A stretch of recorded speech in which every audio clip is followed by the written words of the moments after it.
کہ یبدل اللہ سیئات حسنات، کہاں گناہوں میں ڈوبا ہوا تھا، توبہ کی، رب تعالی نے توبہ کی برکت سے اس کے پہاڑوں کے برابر جو گناہ تھے نا، ان کو پہاڑوں کے برابر نیکیوں سے تبدیل فرما دیا۔ حدیث میں آتا ہے جب بندہ توبہ کرتا ہے نا، کہتا ہے اللہ میری طرف دیکھیے گا، کیا کہتا ہے؟ اللہ میری توبہ، اللہ میری توبہ، یوں منہ کھولتا ہے۔ ابھی آدھا منہ کھلا ہوتا ہے، پورا منہ بھی نہیں کھلتا۔ رب تعالیٰ پورا منہ کھلنے کا بھی انتظار نہیں فرماتے، آدھا منہ کھلا ہوتا ہے، رب تعالیٰ اسی وقت توبہ قبول فرما لیتے ہیں۔ تو یہ نہ سوچئے ہمارے گناہ زیادہ ہیں، اللہ کی رحمت بہت زیادہ ہے۔ حسن بصری رحمۃ اللہ تعالیٰ علیہ ایک بڑے بزرگ ہیں، ان نے 70 بدری صحابہ کی زیارت کی ہوئی تھی، اتنے بڑے بزرگ تھے۔ ان کی ایک شاگردہ تھی، بہت ہی نیک خاتون تھی، جوان العمر تھی، کہ اس کا خاوند فوت ہو گیا۔ خاوند پیچھے کافی مال پیسہ چھوڑ کے گیا ہوا تھا، اس کا ایک ہی لڑکا تھا، وہ جوان ہو گیا۔ آپ لوگ جانتے ہیں لڑکے جوان ہو، مال پیسے کی بہتات ہو اور سر کے اوپر کسی کا سایہ بھی نہ ہو، تو ایسے لڑکوں کے راستے سے گمراہ ہو جانے کی چانس بہت زیادہ ہوتے ہیں۔ غلط قسم کے دوست مل جاتے ہیں جو غلط راستوں کے اوپر لگا دیتے ہیں۔ اس لڑکے کو بھی غلط قسم کے دوست مل گئے، وہ سارے گناہ جو جوانی میں کیے جاتے ہیں اس لڑکے نے کرنے شروع کر دیے۔ اس کی اتنی نیک ماں اس کو سمجھاتی، لیکن یہ ماں کی سنی انسنی کر دیتا۔ جیسے ضدی قسم کے لڑکے ہوتے ہیں، والدین اساتذہ کی بات نہیں سنتے، دوستوں کے پیچھے چلتے رہتے ہیں، ایسی ضدی قسم کا لڑکا یہ بھی تھا۔ خیر اس کی ماں اس کو اپنے استاد، اپنے شیخ حسن بصری رحمہ اللہ کے پاس لے کے جاتی، وہ بھی سمجھاتے، ان کی بھی سنی انسنی کر دیتا۔ گناہ کر کر کے اس لڑکے نے اپنی صحت خراب کر دی، اتنی صحت خراب ہو گئی کہ اس کے لیے اٹھنا بیٹھنا مشکل ہو گیا۔ سمجھ گیا بس میری موت کا وقت قریب ہے، ماں سے کہنے لگا امی مجھے لگ یوں رہا ہے کہ میری موت کا وقت قریب آ چکا ہے، امی مجھے موت سے بہت ڈر لگ رہا ہے، آپ حضرت کو بلا لیجئے تاکہ حضرت مجھے توبہ کی کلمات پڑھا دے، میں توبہ تائب ہو کر دنیا سے جانا چاہتا ہوں۔ ماں ہوتی ہے، اولاد جیسی بھی ہو، وہ پھر پہنچ گئی حضرت کی خدمت میں۔ علماء نے لکھا اس وقت حضرت درس حدیث دے رہے تھے، 8-9 ہزار کے قریب طلبہ حدیث سن رہے تھے۔ اتنے میں یہ عورت آئی، ہاں بی بی کیسے آنا ہوا؟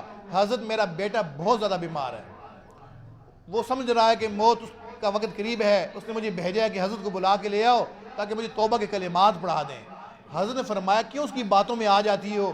کتنی دفعہ تو مجھے اس کے پاس لے کر گئی، کتنی دفعہ اس کو میرے پاس لے کے آئی، وہ بات سمجھنے والا نہیں ہے، وقت ضائع کرنے والا ہے۔ اگر میں ابھی چلا جاؤں، میری بات میں نہ سنے، میرا وقت بھی ضائع ہوگا، ان لوگوں کا وقت بھی ضائع ہوگا۔ حضرت اس نے کہا ہے اگر میں فوت ہو جاؤں تو میرا جنازہ بھی حضرت ہی پڑھائے۔ حضرت کچھ غصے میں تھے تو حضرت نے فرما دیا اس سے کہہ دینا اگر وہ فوت ہو گیا تو میں نے اس کے جنازے میں نہیں آنا۔ یہ بات سن کے وہ عورت واپس جا رہی ہے، جا تو رہی ہے واپس لیکن رو بھی رہی ہے، سوچوں میں گم ہے، روتے روتے دروازے کے اوپر پہنچی۔ لڑکے نے اندر سے دیکھا ماں آئی تو ہے لیکن بہت رو رہی ہے۔ امی کیا ہوا؟ امی کیا ہوا؟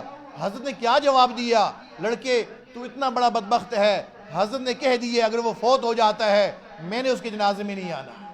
جب لڑکے نے یہ بات سنی اس کی آنکھوں میں آنسو آ گئے، روتے ہوئے کہنے لگا امی جب میں فوت ہو جاؤں تو آپ اپنے سر کا دوپٹہ میرے گلے کے اندر باندھ لیجئے گا، پھر مجھے پورے بصرہ کی گلیوں کے اندر گھسیٹئے گا اور یہ اعلان بھی کیجئے گا کہ یہ اتنا بڑا بدبخت ہے کہ اس کے جنازے میں حسن بصری نہیں آنا چاہتے۔ یہ بات کی، اس کی روح نکل گئی، دروازے پہ دستک ہونی شروع ہو گئی، کون؟ میں حسن بصری آیا ہوں۔ حضرت وہ تو فوت ہو گیا ہے، ہاں جب تو واپس آ گئی تھی نا تو میں قیلولہ کرنے کے لیے لیٹا، مجھے خواب میں بتایا گیا ہے حسن بصری تو میرا کیسا ولی ہے کہ آج میرا ایک ولی فوت ہو گیا ہے، تو اس کے جنازے میں نہیں جانا چاہتا، یاد رکھ اگر تو اس کے جنازے میں نہیں جائے گا میں تیری ولایت کی نسبت ہی چھین لوں گا۔ پتہ نہیں اس نے مرتے مرتے کیسے توبہ کی ہے کہ رب تعالیٰ نے مرتی ہی ولایت کا مقام عطا فرما دی ہے۔ یہ نہ سوچیے ہمارے گناہ زیادہ ہیں، اللہ کی رحمت بہت زیادہ ہے، اللہ کی رحمت بہت زیادہ ہے۔ آخری واقعہ سنا کے بات ختم کرتا ہوں۔ حافظ ابن قیم رحمہ اللہ تعالیٰ بڑے بزرگ گزرے، فرماتے ہیں ایک دفعہ میں کسی کام سے اپنے گھر سے باہر نکلا، میں جا رہا تھا، گلی میں ایک مکان کا دروازہ کھلا، ایک ماں اپنے بیٹے کو مارتی ہوئی باہر لے کے آ رہی تھی، کہہ رہی تھی دفع دور ہو جائے یہاں سے، تو نے مجھے بہت پریشان کر دیا ہے، تو اس قابل ہی نہیں ہے کہ میں تجھے اپنے گھر میں اپنے ساتھ رکھ سکوں، نکل جا یہاں سے۔ اس کو دروازے سے باہر کیا، پیچھے کنڈی لگا دی۔ امام صاحب فرماتے ہیں میں نے دیکھا لڑکا چھوٹا سا ہے، 8-9 سال کے قریب اس کی عمر ہے، یہ لڑکا کہاں جائے گا؟ وہ لڑکا چلتا رہا، گلی کی آخر تک پہنچ گیا، تھوڑی دیر وہاں کھڑا ہے، رو بھی رہا ہے، سوچ بھی رہا ہے، پھر آہستہ آہستہ واپس آنا شروع ہو گیا۔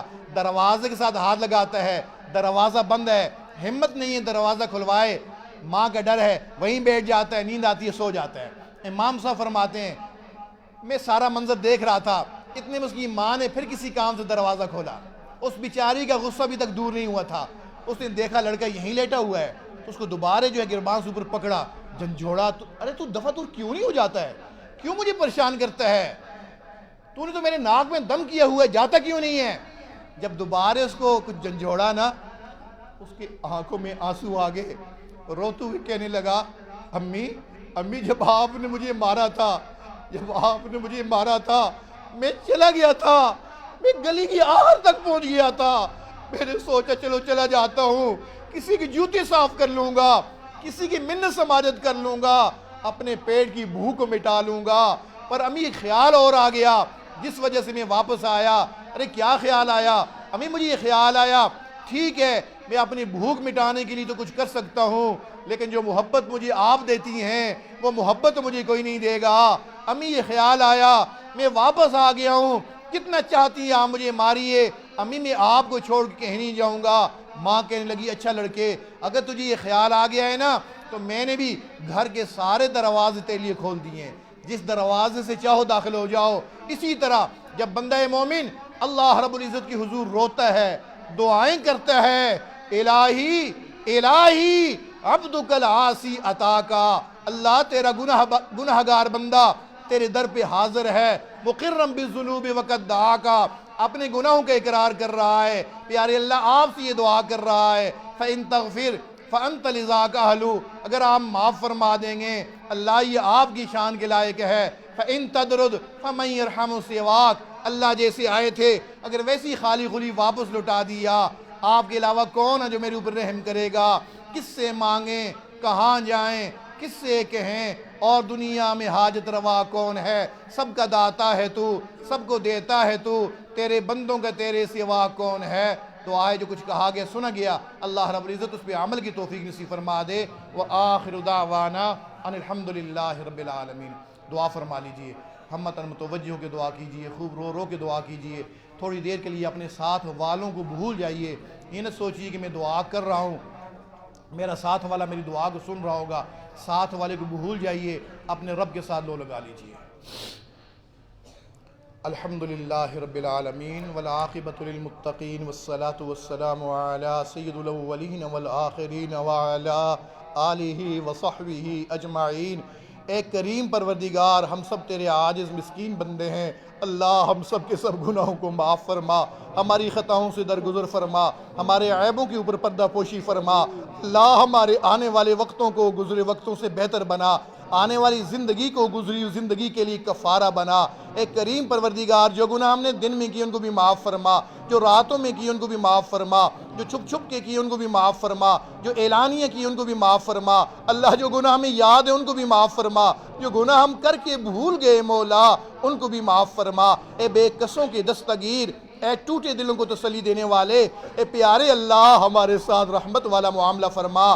اللہ آج کافر کھل کے کہتا ہے او مسلمانوں کہاں ہے تمہارا اللہ، کیوں نہیں تمہاری مدد کرتا؟ اے کریم پروردگار اگر آپ ہی ہمیں چھوڑ دیں گے ہمارا تو آپ کے علاوہ کوئی پروردگار نہیں ہے۔ یہ در ہمیں آقا علیہ الصلوۃ والسلام نے بتلایا ہے، میرے امتیوں تمہیں جب بھی مانگنا ہو اس در سے مانگا کرو، یہ وہ داتا ہے جو دے کر خوش ہوتا ہے۔ اے کریم پروردگار اگر کوئی رام رام کہتا ہوا جہنم چلا جاتا ہے اس کی زندگی کے اوپر اتنا افسوس نہیں ہوتا جتنا افسوس اس بندے کی زندگی کے اوپر ہوتا ہے جو پوری زندگی اپنے آپ کو مسلمان کہتا رہا، مسجدوں سے تعلق رہا، مدرسوں سے تعلق رہا، خانقاہوں سے تعلق رہا، نیک جماعتوں کے ساتھ چلتا پھرتا رہا، وہ اگر ناکام ہو جاتا ہے اس کی زندگی کے اوپر افسوس ہے، کل کافر کہیں گے ان کو کیا ہو گیا، یہ تو مسجدوں مدرسوں کے مینڈے ہوتے تھے، یہ بھی یہیں چلے آئے۔ اللہ اس دن کی رسوائی سے بچا لیجئے، ہمارے ساتھ رحمت والا معاملہ فرما دیجئے۔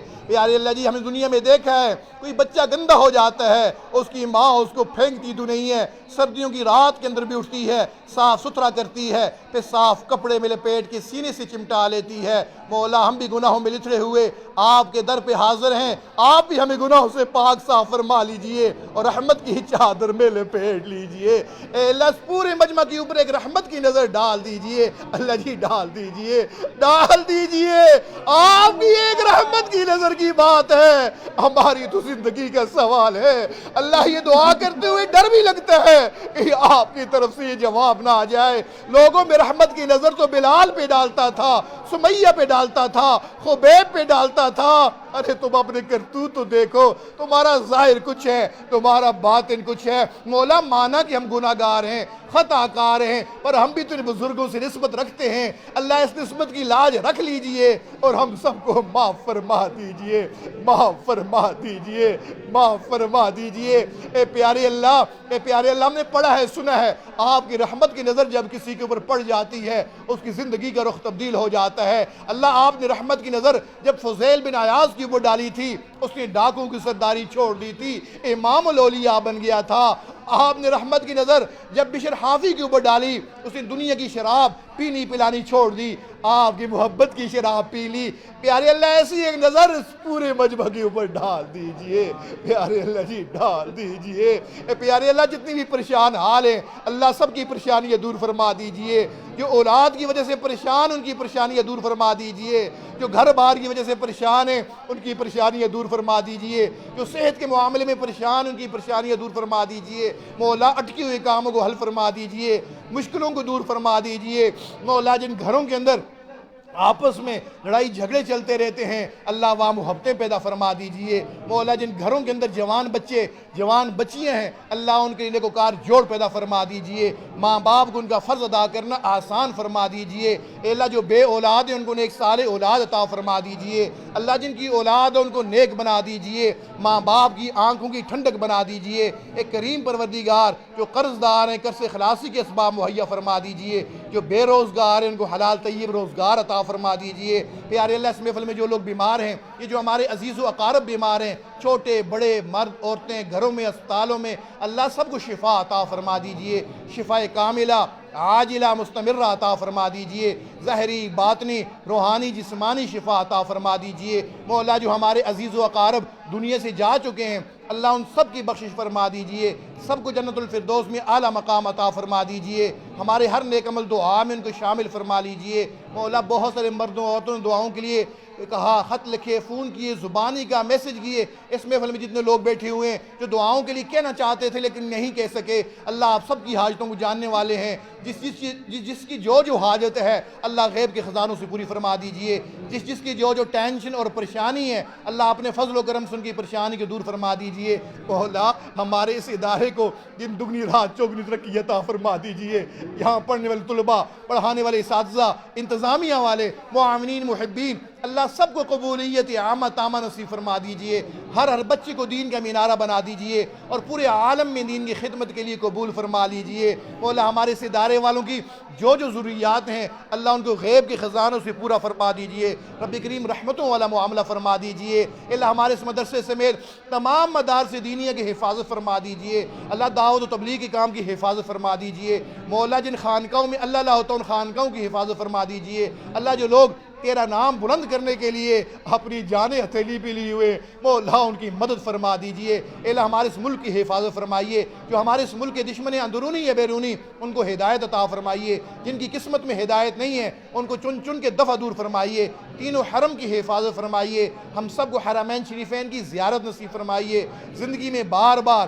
مقبول حاضری کی توفیق نصیب فرما دیجئے۔ اے اللہ ہمارے ملک کی سرحدوں کی حفاظت فرمائیے، ہمارے ملک کے تمام سیکورٹی اداروں کی حفاظت فرمائیے، سب مسلمانوں کی حفاظت فرمائیے۔ مولا کشمیر، افغانستان، برما، شام، فلسطین، عراق، یمن کے مسلمانوں کی مدد فرمائیے۔ مولا جہاں جہاں بھی مسلمان پریشان حال ہیں اللہ ان کی پریشانیاں دور فرمائیے۔ اے اللہ اسلام کا بول بالا فرمائیے، کفر کا منہ کالا فرمائیے۔ اولا آخر میں ہم پھر کہتے ہیں اللہ ہم سب کو غموں سے محفوظ فرمائیے، مرضوں سے محفوظ فرمائیے، قرضوں سے محفوظ فرمائیے، علت ذلت قلت سے بچائیے، اللہ اپنے قرب کے بعد دوری سے بچائیے، ہدایت کے بعد گمراہی سے بچائیے، عزت کے بعد ذلت سے بچائیے، قبولیت کے بعد مردودیت سے بچائیے، علم حاصل ہو جانے کے بعد جہالت کے کاموں سے بچائیے۔ رب کریم ہم سب کے یہاں آنا، بیٹھنا، سننا، سنانا اللہ سب قبول فرما لیجئے۔ اللہ اس پروگرام کو منعقد کرنے کے لیے جن جن حضرات نے جس جس انداز میں محنتیں، خدمتیں اور تعاون کیا، اے اللہ اس کے بدلے ان کی دنیا آخرت بہتر فرما دیجئے۔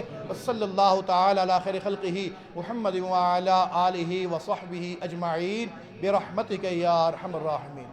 میں تھوڑا آگے جانا ہے تو میں آپ کو سلام کر لیتا ہوں، اکٹھا ہی آپ مجھے جواب دے دیجیے گا۔ السلام علیکم ورحمۃ اللہ۔